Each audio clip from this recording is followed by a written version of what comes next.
नमस्कार the print में आपका स्वागत है। मैं अपूर्वा मंधानी, मेरे साथ हैं हमारे एडिटर प्रवीण स्वामी और हम दोनों आपके सामने एक बार फिर हाजिर हैं हमारा ये साप्ताहिक शो लेकर जिसका नाम है संकट, सुरक्षा और स्वामी। आज के एपिसोड के लिए हमने आपके सामने जो सवाल रखा था वो था कि रशिया के स्पेस में परमाणु हथियार जमा करने की तैयारी से अमेरिका की क्यों बढ़ गई हैं चिंताएं। प्रवीण, सवाल हमें कई सारे आए हैं, हमारे मेंबर्स से भी, नॉन मेंबर्स से भी, लेकिन सवाल लेने से पहले हमेशा की तरह आपकी तरफ रुख करूंगी। आप अगर हमारे दर्शकों को बता पाएं कि ये आखिर मसला क्या है।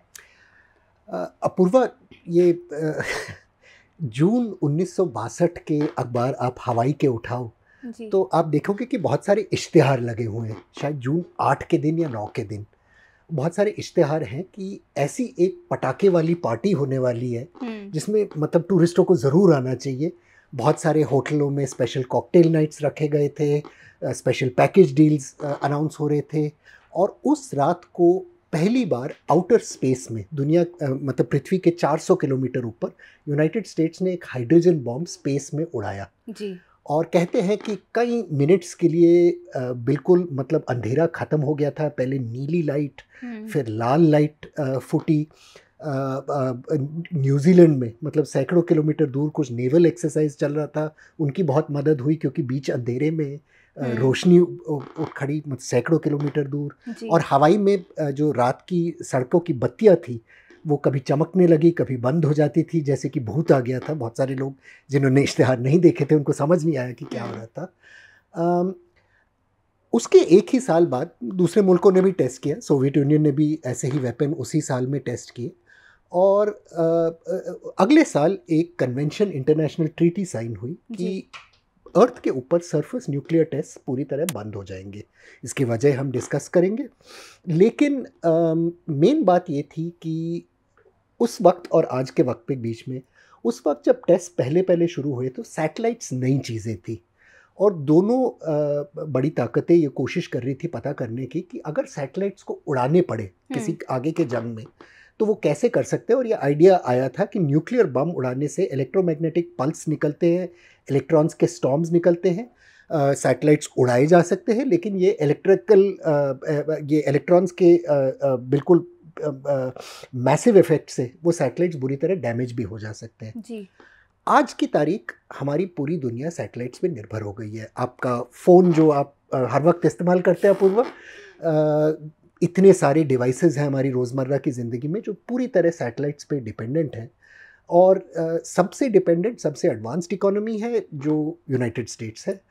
और अब ये डर बढ़ने लगा है यूनाइटेड स्टेट्स में कि रशिया किसी आने वाले जंग पे हो सकता है न्यूक्लियर वेपन स्पेस में डिप्लॉय करके रखे और जंग के टाइम उड़ा दे ताकि बहुत सारे सैटेलाइट्स का नुकसान हो जाए और यूनाइटेड स्टेट्स की मिलिट्री कैपेबिलिटीज़ जो हैं वो बहुत बुरी तरह डैमेज हो जाए। दूसरा, ये बड़ा पिक्चर इसका ये है कि वेपनाइजेशन ऑफ आउटर स्पेस बहुत तेज़ी से चल रहा है। ऑलरेडी एंटी सैटेलाइट वेपन्स तो बहुत दशकों से थे, यानी मिसाइल्स जो किसी दूसरे मुल्क के सैटेलाइट्स को उड़ा दे सकते हैं। लेकिन किलर सैटेलाइट्स भी हुए हैं जो दूसरे सैटेलाइट्स पे स्पाई कर सकते हैं और उन पे हमला भी कर सकते हैं। अब वेपनाइजेशन ऑफ आउटर स्पेस को लोगों ने बहुत दशकों से रेजिस्ट किया है और ये कहा है कि किसी ये एक मुल्क की प्रॉपर्टी नहीं है, ये पूरी हमारी ह्यूमन रेस की शेयर्ड एसेट है। जी, जी। और स्पेस में कोई तरीका नहीं है, अगर एक मुल्क करने लग जाए और बम फोड़ने लग जाए तो उसके डिब्रीज से दूसरे मुल्कों के सैटेलाइट्स उड़ाए जा सकते हैं। सिर्फ सैटेलाइट ओनिंग नेशंस पे असर नहीं होगा लेकिन गरीब मुल्कों पे भी होगा। वेदर को प्रेडिक्ट करने में, क्रॉप्स के साइकिल्स के लिए, फ़िशिंग के लिए, मरीन ट्रैफिक के लिए ये सैटेलाइट्स बहुत ज़रूरी है। लेकिन हमने इतिहास में देखा है कि जब भी कोई ऐसी ताकत बनती है तो अनफॉर्चुनेटली वो मिलिट्री यूज़ के लिए डेफिनेटली इस्तेमाल की जाती है। और इस वक्त बहुत डर है कि दोबारा न्यूक्लियर वेपन स्पेस में लगाए जाए और आने वाले किसी जंग में या किसी एक्सीडेंट में वो फट जाए तो उसका हम सब के लिए क्या उसके नतीजे रहेंगे। जी, चलिए इसी के साथ सवालों की शुरुआत करती हूँ। शिल्पा का पहला सवाल आ रहा है, पूछ रही हैं कि स्पेस में न्यूक्लियर बॉम्ब भेजने के खास खतरे क्या हैं। शिल्पा जी, एक तो ये है कि नेचुरली न्यूक्लियर वेपन को स्पेस में उड़ा देना अपने आप खतरे के बिना नहीं है, तो वहाँ से शुरू करते हैं। सोवियत यूनियन के सिवाय किसी मुल्क ने मिसाइल पे बम लगा के, न्यूक्लियर बॉम्ब लगा के उसको लाइव टेस्ट पॉपुलेटेड एरिया के ऊपर कभी किया नहीं है, क्योंकि इसके खतरे नेचुरली आप समझ सकते हैं बहुत सारे हैं। अगर बम ना भी फटे लेकिन वो गिरे तो रेडिएशन के रिस्क है, एक्सीडेंट्स हो सकते हैं। पहले कई मुल्कों में ऑप्टिमिज्म था कि न्यूक्लियर पावर्ड वो एयरक्राफ्ट बना पाएंगे, इसके बहुत सारे एक्सपेरिमेंट्स भी हुए थे, लेकिन फॉर्चुनेटली लोग समझ गए कि ये खतरे के बिना नहीं है जी। तो एक तो ये है। दूसरा ये है कि बहुत बड़ा खतरा इसमें कि अगर बम चाहे वो कन्वेंशनल हो या न्यूक्लियर जो बहुत बड़े एरिया में फटेगा, उसके सैटेलाइट्स जो नष्ट होंगे उस एक्सप्लोजन से, उनका डेब्री स्पेस में बहुत तेज़ी से चलेगा। ऑलरेडी हम देख रहे हैं कि स्पेस में जो डेब्री है वो एग्जिस्टिंग सैटेलाइट्स को बहुत रिस्क में डाल रहा है, और एक्सप्लोजन के बाद जो डेब्री होगा वो तो बहुत ज़्यादा होगा, बहुत तेज़ी से ये छोटे से टुकड़े चलेंगे। हो सकता है कि एक कंट्री किसी दूसरे एक कंट्री के स्पाई सैटेलाइट को बड़े स्पेसिफिक उससे टारगेट कर रहा हो, लेकिन उसके डेब्री और फॉलआउट से बहुत सारे और सैटेलाइट ख़त्म हो जाए, जो हो सकता है उन मुल्कों के हो जिनका उस जंग में कोई मतलब रोल नहीं है, लेना देना नहीं है। और तीसरा ये बड़ा खतरा है कि जो जैसे मैं कह रहा था कि इलेक्ट्रोमैग्नेटिक पल्सेस जो रिलीज होते हैं एक स्पेस के न्यूक्लियर एक्सप्लोजन से, उनके नतीजे बोथ हमारे टेरेस्ट्रियल कम्युनिकेशंस पे और स्पेस कम्युनिकेशंस पे उसका क्या असर रहेगा, वो 1962 के टेस्टों से हमने देखा। सोवियत यूनियन ने अपना टेस्ट फिर हाइड्रोजन वेपन किया था कजाकिस्तान के ऊपर, उसके भी सिमिलर असर थे। लेकिन अब ये डॉक्यूमेंट्रीज़ अगर आप गूगल करेंगे ऑपरेशन स्टारफिश प्राइम का, जो 1962 का डिवाइस था, तो आपको कुछ अंदाज़ा मिलेगा कि ये कितने ट्रेमेंडस फोर्स से वो एक्सप्लोजन्स फटे। और उस वक्त तो सैटेलाइट थे नहीं, अब हम समझ सकते थे अगर उस एल्टीट्यूड पे उन दिनों में सैटेलाइट होते तो कितने मैसिव एरिया में उसका नुकसान होता। जी। तो जैसे कि मैं कह रहा था, हम सब की ज़िंदगी आज स्पेस से जुड़ी हुई है। अगर हमारे कम्युनिकेशंस किसी आने वाले वॉर या एक्सीडेंट में डिस्ट्रॉय हो जाए तो उसके नतीजे तो बहुत ही हॉरिफिक रहेंगे, गरीब से लेके अमीर से अमीर लोगों तक। मतलब हमारे मॉडर्न टेक्नोलॉजिकल सिविलाइजेशन का एक बहुत बड़ा पिलर ख़त्म हो जाएगा और नतीजे उसके दशकों के लिए रह सकते हैं हमारे पूरे सिविलाइजेशन पे। जी बिल्कुल। अगला सवाल सत्यम का इसी से जुड़ा सवाल है। बोल रहे हैं नमस्ते अपूर्वा मैम और स्वामी सर, आपको भी नमस्ते बोल रहे हैं। स्वामी सर, ये जो अब स्पेस का वेपनाइजेशन हो रहा है या होने वाला है, वो कितना डेंजरस है? अभी तक जो रिपोर्ट यहाँ के अमेरिकन मीडिया में आ रही है, उससे लगता है कि चाइना और रशिया इस वेपनाइजेशन के लिए रिस्पॉन्सिबल हैं। क्या ये बात सही है या अमेरिकन मीडिया झूठ फैला रही है ये दोनों देशों के बारे में? अगर ये दो देश ऐसा कर रहे हैं तो क्या इन दोनों को कोई रोक सकता है या नहीं, क्योंकि दोनों ही देश अपने आप को सुपर पावर मानती हैं? और क्या ये एक इररिस्पॉन्सिबल बिहेवियर नहीं है कि स्पेस में न्यूक्लियर बॉम्ब भेजना? तो पहले मैं कहना चाहता हूँ कि आई नो पब्लिक को हम जर्नलिस्ट का आजकल उतना अच्छा इंप्रेशन नहीं है जितना होना चाहिए, क्योंकि मैं प्रॉमिस करता हूँ आपको कि अपूर्वा और मैं कम से कम बहुत मेहनती लोग हैं। तो लेकिन फैक्ट ये है कि हमें ये स्टेटमेंट जो था रशिया के न्यूक्लियर स्पेस प्रोग्राम के बारे में, ये मीडिया का रिपोर्ट नहीं था, ये एक यूएस ऑफिशियल स्टेटमेंट था कि उनके पास कुछ इंटेलिजेंस है। अब हो सकता है सही है, हो सकता है गलत है, इस पे मतलब हमारा कुछ कहना मतलब कॉन्फिडेंस के साथ कुछ कहना गलत होगा, लेकिन ये स्टेटमेंट उनके गवर्नमेंट का है। और लॉजिक तो बनता है कि अगर मैं मिलिट्री कमांडर होता रूस में या चीन में, तो मैं डेफिनेटली सोच रहा होता कि अमेरिका की बड़ी मिलिट्री एडवांटेज जो है टेक्नोलॉजी में और ख़ासतौर से कम्युनिकेशन टेक्नोलॉजी में, वो कैसे मैं ख़त्म करूं। आज जो जीपीएस सेट्स आपके फ़ोन में हैं या आपकी गाड़ियों में है या हर जगह हम इनको यूज़ करते हैं, वो सारे सैटेलाइट्स पे ही चलते हैं। सैटेलाइट से एक सिग्नल जाता है, वो जीपीएस आपके सेट पे वो सिग्नल को ट्रायंगुलेट करता है और लोकेशन बताता है। और इसका इनिशियल यूज़ मिलिट्री था, जो धीरे धीरे सिविलियन सेक्टर में पर्कुलेट हो गया। लेकिन इस टेक्नोलॉजी के वजह जो मिसाइल्स फायर होते हैं, जहाज़ चलते हैं, वो बहुत प्रिसिशन से अपने टारगेट्स को खोज पाते हैं। अमेरिका का जो सैटेलाइट का प्रोग्राम है वो रूस और चीन के काफ़ी आगे है। मैं ये नहीं कह रहा कि चीन और रूस का कोई बहुत छोटा प्रोग्राम है या बैकवर्ड प्रोग्राम है, बट अमेरिका का एक काफ़ी बड़ा हेड स्टार्ट है जी। और लॉजिक बनता है कि ये दोनों मुल्क तरीके ढूंढेंगे उस एडवांटेज को न्यूट्रलाइज करने की। अब एक तरीका जैसे मैंने बोला ये है कि एंटी सैटेलाइट वेपन्स या एंटी सैटेलाइट सैटेलाइट्स यूज़ करेंगे। और चीन में हमें पता है कि बहुत चीन के सैटेलाइट्स के साथ और यूएस के सैटेलाइट्स के साथ बहुत इंस्टेंसेस हुए हैं जहां मिस्टीरियस सैटेलाइट्स एक दूसरे के बहुत पास आए हैं, दूसरे के कम्युनिकेशंस को इंटरसेप्ट करने की कोशिश की है, एक दूसरे पे स्पाई सैटेलाइट स्पाई करने के लिए बनी है। तो ये स्पेस में थोड़ा ये चल तो रहा है जॉकिंग। लेकिन जंग के टाइम अगर मानो आप कई सारे हाइड्रोजन बम अणुबम फोड़े स्पेस में, तो उसका असर बहुत बड़ा रहेगा और हो सकता है कि आपके भी सैटेलाइट उसमें उड़ जाए जी। लेकिन अगर आपका टेक्नोलॉजिकली सोफिस्टिकेटेड एनिमी है तो वो एनिमी तो क्रिपल होगा, क्योंकि उनके स्पेस से cameras, spy satellites, communication mean सारे खत्म हो जाएंगे। तो ये कोई हैरानगी की बात नहीं है कि रूस और चीन, चाहे वो कन्वेंशन पहले रहा हो, कि वो तरीके सोच रहे होंगे कि अगर हालत ऐसे बने तो हमें इस पोजीशन में रहना चाहिए कि हमारे न्यूक्लियर वेपन्स डिप्लॉयड है इस टास्क के लिए। तो हो सकता है वो सोच रहे हैं, लेकिन ये करने के लिए उनको जो 1962 में 63 में ट्रीटी अग्री हुई थी उससे निकलना पड़ेगा। उसकी बहुत बड़ी कंट्रोवर्सी होगी और डेफिनेटली इंडिया जैसे मुल्क जो डेफिनेटली मिलिट्री पर्पसेस के लिए सैटेलाइट्स यूज़ करते हैं, लेकिन सैटेलाइट्स बहुत सारे कम्युनिकेशंस के लिए और सिविलियन पर्पसेस के लिए, एग्रीकल्चर के लिए, फिशिंग के लिए यूज़ करने लगे हैं।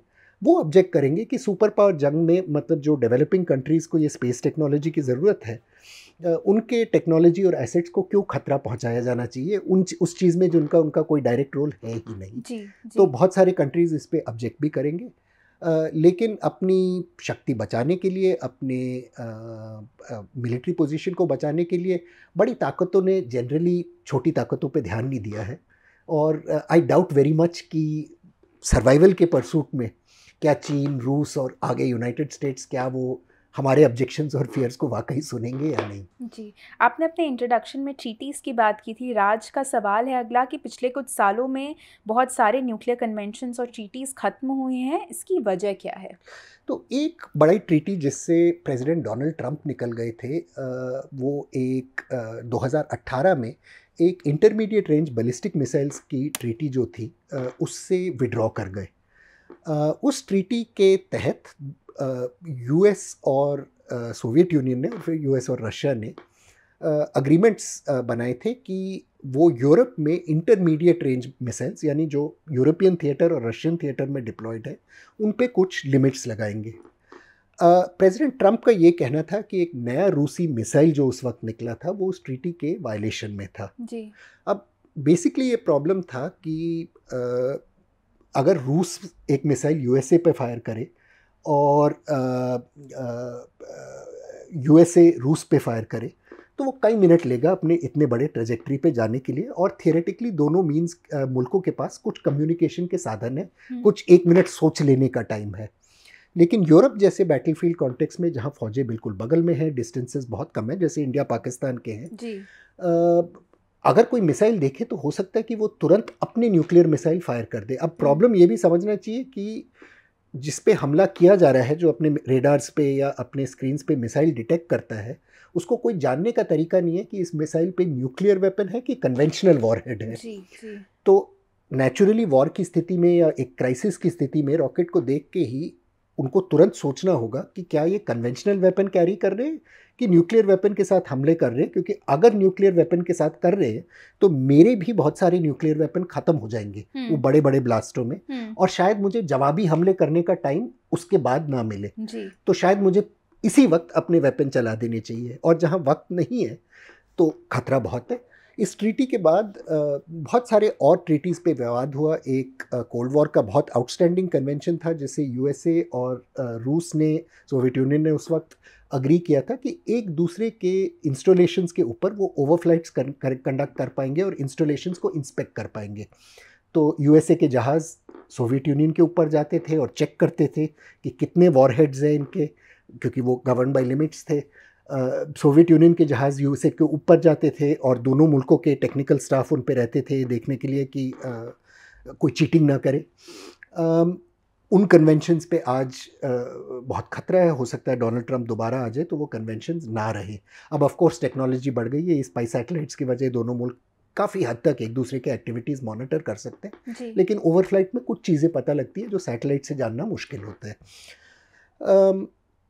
और ये एक मेरे ख्याल से इसकी दो वजह है। एक तो एक ब्रेकडाउन ऑफ ट्रस्ट रहा है रूस और अमेरिका के बीच में। ख़ास तौर से रूस को ये लगता है कि अमेरिका कोल्ड वॉर के बाद रूस की वीकनेस का फ़ायदा उठाया अपने यूरोप में पोजीशन को आगे बढ़ाने के लिए। दूसरी बात मेरे ख्याल से ये है कि 60s और 70s कोल्ड वॉर के इरा में न्यूक्लियर वेपन्स का थ्रेट लोग समझते थे। लोगों को याद था कि हिरोशिमा में क्या हुआ था जी। और ये समझ आ गई थी कि न्यूक्लियर वेपन जो है वो दूसरे हथियार जैसे नहीं है, कोई सिर्फ बहुत बड़ा बम नहीं है, ये ऐसा एक बम है जो जीत और हार के आइडिया को पूरी तरह ख़त्म कर देता है। क्योंकि अगर न्यूक्लियर वेपन्स लार्ज स्केल पे यूज़ होंगे तो हमारा प्लैनेट नहीं बचेगा, आप और हम नहीं बचेंगे। प्लैनेट का अधिकांश हिस्सा जो है एक रेडियो एक्टिव वेस्ट बन जाएगा और हो सकता है ह्यूमन रेस ना बचे। तो ये डर था, लोगों के दिल में बैठा था और दोनों कंट्रीज़ में बहुत सारे लीडर समझने लग गए थे। ख़ासतौर से एक क्यूबन मिसाइल क्राइसिस हुआ था प्रेसिडेंट केनेडी और निकिता क्रुश्चेव के टाइम, जहाँ उसके लेसन्स जब दोनों मुल्क सीखने लगे तो वो समझे कि बहुत बार एक्सीडेंट्स और मिसस्टेप्स के वजह वो शायद बहुत ज़्यादा करीब आ गए थे, जबकि दोनों नहीं चाहते थे कि जंग हो, एटॉमिक वेपन्स एक्सचेंज हो, लेकिन वो देख लिए कि गलती और मिसकैलकुलेशन के वजह कई बार वो क्राइसिस के मतलब बिल्कुल एज पे आ गए थे और दोनों साइड चाहते थे कि थोड़ा ये पीछे मामला बढ़े। अब मेरे ख्याल से क्योंकि दूसरी कोल्ड वॉर का सिर्फ हमें एक झलक मिला है, शायद एक दो जनरेशन के दिल से वो डर हट गया था कि ऐसे कुछ हो सकता है। मेरे ख्याल से पूरे ये हमारे ह्यूमन स्पीशीज़ के लिए ये बहुत एक खतरे वाली बात होगी अगर दोबारा न्यूक्लियर वेपन्स आर्म्स रेस बने।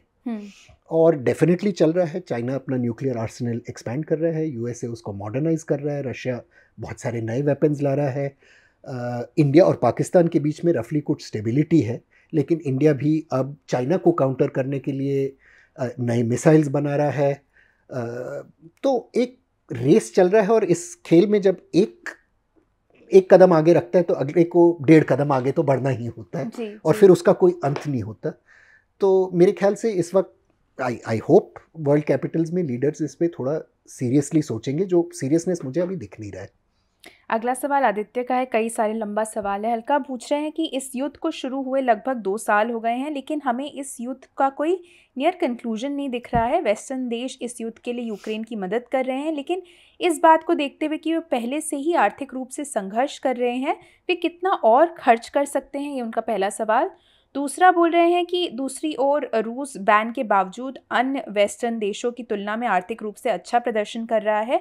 मैं आपसे पूछना चाहता हूं कि क्या आपको लगता है कि परमाणु बमों के इस्तेमाल से वह पेंडोरास बॉक्स खुल सकता है और वे सभी राष्ट्र जो पहले ऐसा नहीं करने के भाषण दे चुके हैं परमाणु बम का उपयोग कर सकते हैं? ये उनका दूसरा सवाल। थोड़े और सवाल है, आप पहले ये इसका बता दें तो मैं वो भी ले लूँगी। तो कर तो सकते हैं आदित्य, जबकि मेरे ख्याल से आप किसी भी लीडर से पूछेंगे, रशियन साइड से कुछ बातें बीच बीच में आती है कि अगर आप ये करोगे तो हम ये कर देंगे, ऐसी बातें होती है। लेकिन आई थिंक रूस में भी एक क्लियर अंडरस्टैंडिंग है कि भाई फुल फ्रंटल वॉर की बात आ जाए और न्यूक्लियर वॉर की, तो उसमें ज़रूर आपके दुश्मन तो तबाह होंगे। हो सकता है यूरोप तबाह हो जाए, यूएसए तबाह हो जाए, लेकिन रूस भी पूरी तरह तबाह होगा। मतलब और ये 2 बड़े कंट्रीज़ तबाह हो जाए न्यूक्लियर वेपन से तो रेडियो एक्टिव फॉलोआउट पूरे प्लैनेट पे पड़ेगा। तो मेरे ख्याल से वहाँ भी इसमें कोई इंटरेस्ट नहीं है कि ऐसी कोई चीज़ हो जाए।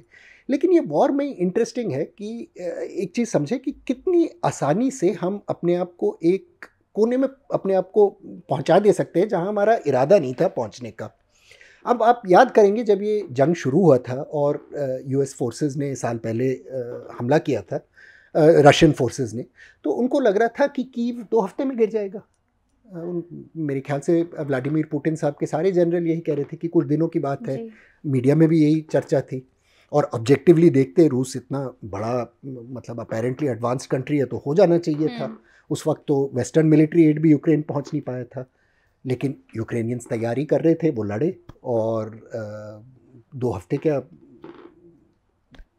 ये कोई इसका अंत दिख नहीं रहा है। दूसरी बात ये है कि ये मेरे ख्याल से यूएसए में बहुत कॉन्फिडेंस था कि रशिया इस कॉन्फ्लिक्ट को एस्केलेट नहीं करेगा। यानी एक पॉइंट तक ले आया है, वो अपनी क्राइमियन जो गेन्स थी पिछले 2014 के इन्वेजन से कि उनको लेके संतुष्ट रहेगा, लड़ाई चलते रहेगी, लेकिन ये बात ज़्यादा आगे नहीं बढ़ेगी। लेकिन जैसे आप कह रहे हैं रशिया रेजिलिएंट प्रूव किया है, वो लड़े आ रहा है, जबकि उसके आर्थिक परिस्थिति पे और उनकी इंडस्ट्री पे बहुत असर पड़ रहा है। और देखिए मैं ये इस बात से सहमत नहीं हूँ कि ये रशिया के लिए आसान वक्त है। आई मीन आज ही हमने रिपोर्ट देखे हैं कि रशिया को मिसाइल्स ईरान से इंपोर्ट करने पड़े हैं। पहले अपने ड्रोन्स ईरान से इंपोर्ट किए और नॉर्थ कोरिया से आर्टिलरी शेल लिए। किसने सोचा कि रूस जो इतना बड़ा मिलिट्री एक्सपोर्टर है कि वो उस परिस्थिति में होगा कि ईरान से ड्रोन लेने पड़ रहे होंगे और नॉर्थ कोरिया से पुराने शेल। तो सिमिलरली वेस्ट पे इसका किसने सोचा था कि वेस्ट स्ट्रगल करेगी। और जैसे जैसे F-16 जहाज़ यूक्रेन पहुंचने लगते हैं, यूक्रेन को एडवांस्ड इक्विपमेंट देने लगते हैं, वैसे वैसे रूस का भी मतलब वो हर स्टेज पे काउंटर एस्केलेशन रहा है। अब हमें पता नहीं है, और ना ये व्लादिमीर पुतिन साहब कह सकते हैं, ना जो बाइडेन, ना आने वाले वक्त में अगर ट्रंप आ जाए तो ट्रंप कह सकते हैं कि किस हद तक पहुंच सकता है। क्या ऐसी कुछ चीज़ें हो सकती है जहां पुतिन को ये लगे कि अगर मैं एस्केलेट ना करूं और यूरोप में कन्वेंशनल वॉर ना करूं तो मेरी रेजिम हिल जाएगी, कि मैं रेवोल्यूशन में गिराया जाऊंगा या फांसी पे चढ़ाया जाऊंगा। अगर वो हालत आई तो उनके क्या रिएक्शंस रहेंगे, क्या ये कोई कह सकता है? I don't think so. क्या पुतिन साहब कह सकते हैं कंप्लीट कैंडर के साथ कि वेस्टर्न यूरोपियन स्टेट्स अब अपने आप को आर्म करने लगे हैं, डिफेंस स्पेंडिंग बढ़ाई है? क्या ये कह सकते हैं कि आने वाले वक्त में इसका क्या यूरोप के पावर बैलेंस पे वो रहेगा? नहीं कह सकते हैं। तो बहुत सारे वेरिएबल्स पहुंच जाते हैं जब एक बार वॉर करते हैं ना। हमें देखिए, बहुत मशहूर रशियन जनरल थे जिनने लिखा भी था, अगर वॉर कैलकुलेशन की बात होती कि भाई मेरे 3000 फौजी हैं, आपके 2000 फौजी हैं, मेरी 100 गाड़ियां हैं, आपके 50 गाड़ियां हैं, और ये बैलेंस ऑफ फोर्सेस देख के अगर कैलकुलेट करके आप कह दे सकते कि अब ठीक है मैं जंग जीत गया, तो जंग लड़ने की ज़रूरत नहीं होती। लेकिन हर बार जब जंग एक्चुअली लड़े जाते हैं तो एक तरह का जुआ है, डाइस को रोल करने वाली बात है, और कभी जंग में वो नहीं होता जो उम्मीद रखी थी। 71 के जंग इंडिया का देखें तो उसमें आप देखेंगे कि सारे स्ट्रेटेजिक प्लानिंग के स्टेज पे बांग्लादेश को आज़ाद करने की बात छोड़िए, ढाका में भारत के फ़ौज के पहुंचने के कोई इरादे नहीं थे। सारी बैटल प्लानिंग यही थी कि कुछ टेरिटरी ईस्ट पाकिस्तान की कैप्चर होगी और फिर बाद में किसी पॉलिटिकल सेटलमेंट में कुछ बार्गेन उसका होगा। लेकिन एक जनरल थे 101 कम्युनिकेशन जोन एरिया के, इंडिया के जनरल सागत सिंह, जिनने देखा कि ढाका का रास्ता खुला था। उनका तो प्लान ही नहीं था कि कभी वहाँ पहुँचेंगे, लेकिन रास्ता खुला मिला और आगे बढ़ गए ढाका तक। As I said, roll of the dice होता है। और रोल ऑफ द डाइस का ऑफकोर्स यही डेंजर है। मैं वैसे जुआ खेलता नहीं हूँ because I am very bad at it, ना दिवाली पे 3 पत्ता खेलता हूँ, लेकिन मुझे पता है कि कभी कभी हारते हारते लोगों का टेम्पर बहुत बिगड़ जाता है और मारपीट पे बार उतर आ जाती है। शायद मुल्कों के साथ भी यही थोड़ा खतरा है। इस पर आपने थोड़ी तो बात कर दी है, पर उनका अगला सवाल ये था, वो बोल रहे हैं कि दूसरी बात ये है कि क्या आप सोचते हैं कि अंत में जब युद्ध खत्म हो जाएगा तो कौन सा साइड विजेता कहलाएगा? क्योंकि मुझे लगता है कि युद्ध से पहले की स्थिति के लिए जब भी संघर्ष विराम या सीज फायर का आह्वान किया जाएगा तो इतने सालों तक माफ़ कीजिएगा, रिसोर्सेज की अनावश्यक बर्बादी क्यों की गई? और क्या आपको लगता है कि पुतिन चुनावों का इंतज़ार कर रहे हैं जिसके नतीजे के बाद वो सीज फायर के लिए जा सकते हैं? ये डेफिनेटली मुझे लगा है काफ़ी वक्त से आदित्य जी कि पुतिन चाहते हैं कि कोई इससे निकलने का रास्ता उनको मिले जी। लेकिन इतने सारे अपने मुल्क के नौजवान को मरवा के, इतना आर्थिक बोझ अपने मुल्क पे लगा के, उनको स्टेटस को के साथ ये कह देना कि अच्छा ठीक है अब ख़त्म कर लेते हैं, वही बड़ा मुश्किल होगा। लोग जो मैंने देखा है, पब्लिक अपने बच्चों को मरने के लिए भेजने को तैयार तो ज़रूर होता है अपने मुल्क की हिफाजत के लिए या किसी ऑब्जेक्टिव के लिए, लेकिन उनको अगर लगता है कि जान फजूल में गंवाई गई है तो बहुत क्रोध आता है लोगों में। और रूस में जो अभी हम देख रहे हैं, एक एक्सेप्टेंस है कि हम रूस की सुरक्षा के लिए लड़ रहे हैं, हम अपने हकों के लिए लड़ रहे हैं। यूक्रेन में रशियन स्पीकिंग एरियाज़ और पॉपुलेशंस पे हम, अब सही गलत वो बात अलग है, लेकिन उनमें ये बिलीफ है, तो उसके लिए वो लड़ने को तैयार है। लेकिन डेफिनेटली अगर पुतिन इससे निकल जाए या पब्लिक को ये लगे कि ये हार गए हैं, तो माहौल बहुत जल्दी वहाँ बदल सकता है। मेरे ख्याल से करंट सिचुएशन एक तरह से वेस्ट के लिए बहुत अच्छा है, in the sense that yes, Ukraine जीत नहीं रहा है, ये कोई नहीं कह सकता कि यूक्रेन जीत रहा है, लेकिन ये जंग पे पैसे खर्च करते रहना अगर यूएस कर पाएगी, और अभी उनके कांग्रेस और सेनेट में बड़ा डेडलॉक है, पॉलिटिकल डेडलॉक है, इस पे फंडिंग वो निकाल नहीं पा रहे, लेकिन अगर निकाल पाए और यूरोपियन मुल्क भी अगर फंडिंग यूक्रेन का बढ़ा पाए, तो रिलेटिवली छोटे खर्चे पे वो रूस को ब्लीड कर सकते हैं। जब तक रूस की पूरी एनर्जी ये एक छोटे टेरिटोरियल कॉन्फ्लिक्ट में जारी है, और आखिर यूक्रेन में रशिया क्राइमिया को भी रख ले या चलो पूरे यूक्रेन को भी कब्जा कर दे, तो रूस को बहुत मतलब उससे रूस का कोई बहुत बड़ा स्ट्रेटेजिक एडवांटेज नहीं आने वाला है। ऐसे नहीं है कि पूरे यूक्रेन में सोने के खान भरे हुए हैं और बैंक नोट दबे हुए हैं, ऐसी कोई बात नहीं है। तो रूस को ऑलरेडी जो उनने खर्च किया है, उनकी इकोनॉमी जो स्क्यू की है, डिफेंस स्पेंडिंग जो सर्ज की है, ये इन पे बहुत बड़ा एक रोक लगाएगी, और एक तरह से एक सुपर पावर कंपटीटर को वेस्ट ने लिमिटेड खर्चे के साथ काफ़ी हद तक नुकसान पहुंचाया है। तो स्टेटस को तो वेस्ट को सूट करेगा। क्वेश्चन ये है कि वेस्ट की फर्स्टली पॉपुलेशन जो खर्चा इस वक्त दे रही है, देते रहने को राज़ी होगी? लोग क्या परेशान हो जाएंगे कि जी हम पैसे खर्च किए जा रहे हैं साला साल और निकल कुछ नहीं रहे? क्योंकि वेस्ट में पब्लिक अकाउंटेबिलिटी काफ़ी है इन चीज़ों के लिए। और दूसरा सवाल ये है कि रशिया कब तक ये खर्चा, जैसे कि आपने सवाल पूछा, ये बोझ कब तक सहते रहेगा? वॉर इकोनॉमी कब तक सस्टेन कर पाएगा? क्योंकि इसके असर धीरे धीरे रूस में, चलो मॉस्को में मेट्रो बहुत अच्छा होगा, लेकिन रूस में ऑलरेडी बहुत एरियाज़ थे जो बहुत बैकवर्ड थे, क्रिपल्ड थे, डेवस्टेटेड थे, और उन्हीं लोगों के लड़के ज़्यादा लड़ रहे हैं। तो हो सकता है वहाँ एक रिएक्शन धीरे धीरे आने लगे।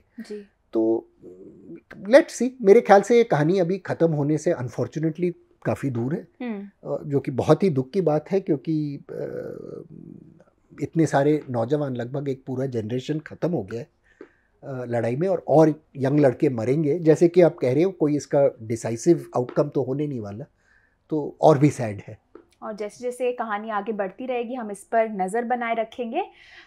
इसी बात पर हम शो के अंत तक पहुंच गए हैं। हमसे जुड़ने के लिए आप सभी का बहुत बहुत धन्यवाद।